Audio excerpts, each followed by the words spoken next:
تو قرآن نے دوسرا اقرا وربک الاکرم پڑھ، تیرا پروردگار سخی داتا ہے، الذی علم بالقلم، تیرا پروردگار وہ ہے جو استاد کے ذریعے سے تو سکھلاتا ہی ہے، وہ پین سے بھی سکھلاتا ہے، پین سے سکھلاتا ہے یعنی قلم سے لوگوں نے جو کچھ لکھا ہے اس کا مطالعہ کرو، مگر اس مطالعہ کرنے میں اس کا خیال رکھنا ہے کہ اناپ شناپ مت پڑھو ورنہ گمراہ ہوگے، اناپ شناپ مت پڑھو، جو بھی کتاب ہاتھ میں آ گئی پڑھنے لگے، نہیں، اہل حق کی کتاب پڑھو، اہل دل کی کتاب پڑھو، دو شرطیں، اہل حق اہل السنہ والجماعہ میں سے ہو اسی کی کتاب پڑھو، گمراہ فرقوں کی کتابیں مت پڑھو، چاہے اس کی زبان کتنی شاندار ادبی زبان ہو، چھوڑو اس ادب کو، تمہیں ادب سیکھنا ہے تو شیکسپیئر کے ڈرامے پڑھو، گمراہ نہیں ہوگے، شیکسپیئر کے ڈرامے پڑھو گے تو گمراہ نہیں ہوگے۔ بعض لوگ کہ فلاں کی زبان بڑی شاندار ہے، زبان میں ستیہ ناش ہو جائے گا تمہارا۔ سب سے پہلے دیکھو کہ مصنف اہل حق میں سے ہے یا نہیں، اہل السنہ والجماعہ میں سے ہے یا نہیں، ہے تو پڑھو اس کی کتاب، نہیں ہے باور رہنے دے۔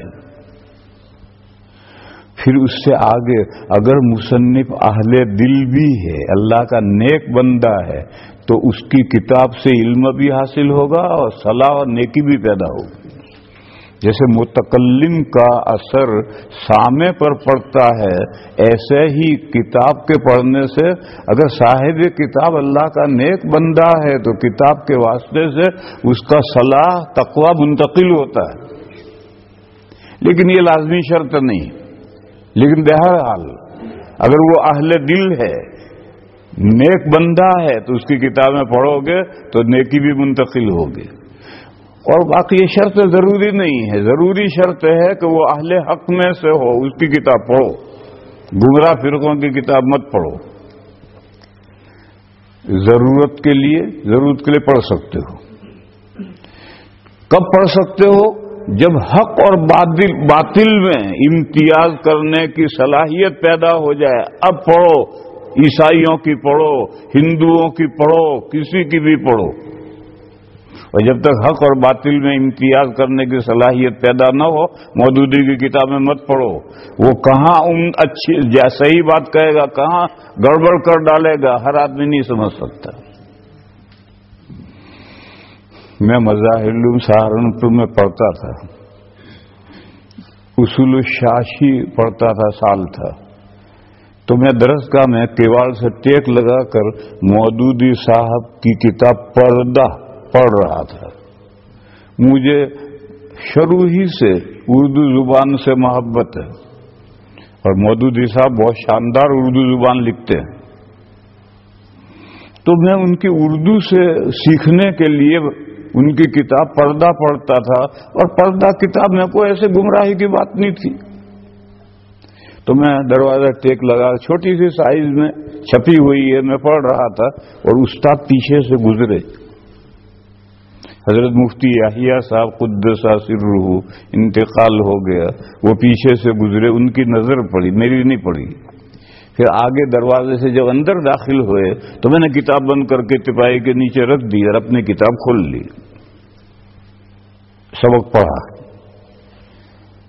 سبق پڑھ کر کے استاد جب جانے لگے تو مجھ سے یہ کہتے گئے مغرب کے بعد دارالفتاح میں آنا۔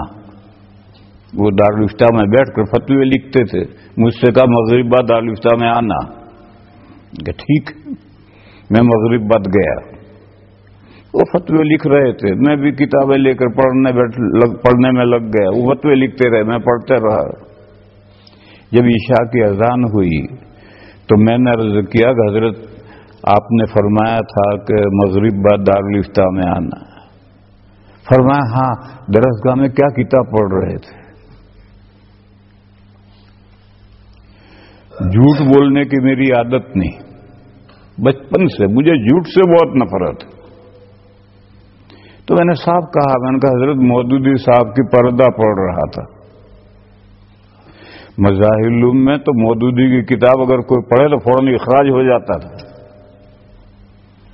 اب تو وہ سختی نہیں رہی، لیکن شروع میں اگر مظاہر میں کوئی مودودی کی کتاب کسی طالب علم کے پاس پائی جائے تو فوراً اخراج ہے۔ اور میں بھی کسی طالب علم سے لایا تھا، چپکے تو سب کچھ چلتا ہے۔ تو میں نے صاحب کہا، میں نے کہا حضرت مودودی صاحب کی پردہ پڑھ رہا تھا۔ تو حضرت نے فرمایا ابھی نہ پڑھو، جب وقت آئے گا میں بتاؤں گا۔ چنانچہ میں نے جا کر وہ جس طالب علم سے میں نے لی تھی اسے واپس کر دی۔ میں نے آگے ایک سطر بھی نہیں پڑھی، واپس کر دی۔ پھر 3 سال میں مظاہر العلوم میں رہا، پھر 5 سال دارالعلوم میں رہا، پھر مدرس ہو کر کے اشرفیہ میں گیا۔ اشرفیہ میں مدرسی کے 7ویں سال، 9 سال میں نے وہاں پڑھایا ہے، 7ویں سال ڈاک میں ایک کارڈ آیا،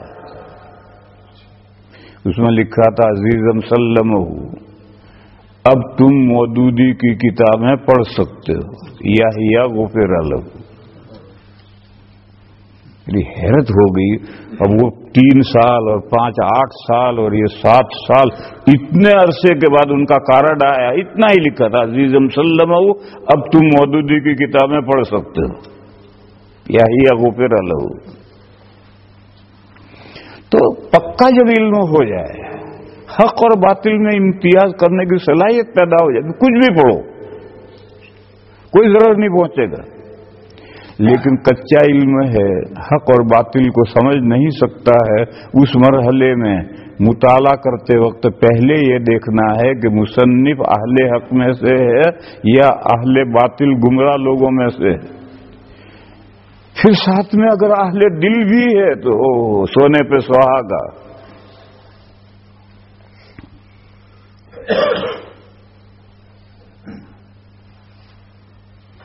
اور پڑھنا ہے مسلسل، علم کو علم کے لیے پڑھنا ہے۔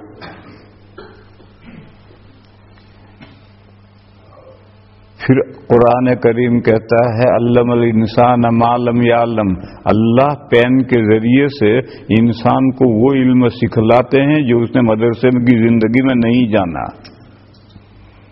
ہاں تو اس نے استعداد حاصل کیے، پیدا کیے، اور اس استعداد سے جو پڑھے گا تو اللہ تعالیٰ نئے نئے علوم سکھائیں گے۔